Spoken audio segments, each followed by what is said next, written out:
Hi friends, இந்த வீடியோவில் நம்ம நெக்ஸ்ட் F2L கேஸ் பார்க்க போகிறோம். இந்த F2L கேஸ் எப்படி நம்ம ஐடென்டிஃபை பண்ணுறது அப்படின்னு பார்த்தீங்கன்னா, நம்ம தேடிட்டு இருக்கிற ஒரு கார்னரும் ஒரு எட்ஜும் டாப் லேயர்லேயே இருக்கும். அப்புறம் நம்ம தேடிட்டு இருக்க கார்னரோடைய ஒயிட் வந்து ஃப்ரண்ட் ஃபேஸில் இருக்கும். அதே மாதிரி நம்ம தேடிட்டு இருக்கிற எட்ஜ் வந்து இந்த பொசிஷனில் இருக்கும். அதாவது ஒயிட் ஃபேஸ் கார்னர் இங்கே இருக்குன்னா எட்ஜ் இங்கே இருக்கும். கார்னருக்கு லெஃப்ட் சைடில் இந்த லெஃப்ட் ஃபேஸில் இந்த இடத்துல இருக்கும் அந்த எட்ஜ்.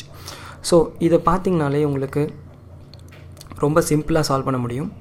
எப்படின்னா just F prime T prime F இது போட்டிங்கனாலே ரொம்ப சிம்பிளாக சால்வ் ஆகிடும். இது வந்து இன்னொரு ரொம்பவே சிம்பிளான ஒரு F2L கேஸ். ஸோ இந்த F2L கேஸில் என்ன நடக்குது அப்படின்றத பார்ப்போம். ஸோ ஃபர்ஸ்ட் நாம் வந்து F ப்ரைம் போடும்போது இந்த ரெண்டு பீஸும், அதாவது டிஸ்கனெக்ட் ஆகிருந்த இந்த F2L பேர் வந்து கனெக்ட் ஆகுது. அட் த சேம் டைம் இங்கேருந்து ஸ்லாட் மேலே வந்துடுது. நம்ம பண்ண வேண்டிய ரொம்ப சிம்பிளான விஷயம் இப்போ என்னென்னா, ஜஸ்ட் அந்த ஸ்லாட்டில் இந்த F2L பேரை தள்ளிட்டு திரும்ப இந்த ஃபேஸை இருந்த இடத்துக்கே கொண்டு போயிடுறோம்.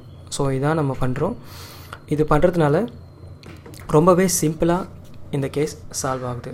ஸோ இந்த கேஸை யூஸ் பண்ணி நம்ம வரப்போகிற அடுத்த ஒரு 3 கேஸை சால்வ் பண்ணுவோம். ஏன்னா இந்த மூவ் இருக்குது இல்லைங்களா, F prime T prime F இருக்குது இல்லைங்களா, இந்த மூவை வந்து நம்ம மற்ற F2L கேசஸில் யூஸ் பண்ணி சால்வ் பண்ண ட்ரை பண்ணுவோம்.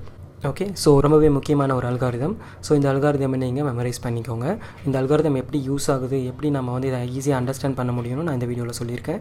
ஸோ இதை ஞாபகம் வச்சுக்கோங்க. So thank you so much for வாட்சிங். இந்த வீடியோ உங்களுக்கு பிடிச்சிருந்துச்சுன்னா கமெண்ட் பண்ணுங்கள், லைக் பண்ணுங்கள், ஷேர் பண்ணுங்கள், என்னுடைய சேனலுக்கு சப்ஸ்கிரைப் பண்ணுங்கள். இந்த வீடியோவை பார்த்ததுக்கு ரொம்ப நன்றி.